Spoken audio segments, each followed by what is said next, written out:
படைத்தான் இறைவன் உனையே, மலைத்தான் உடனே அவனே.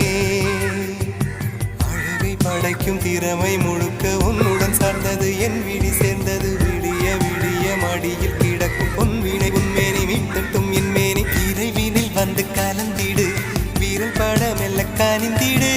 உடல் மட்டும் இங்கு கிடக்குது, உடன் வந்து நீயும் உயிர் கொடு.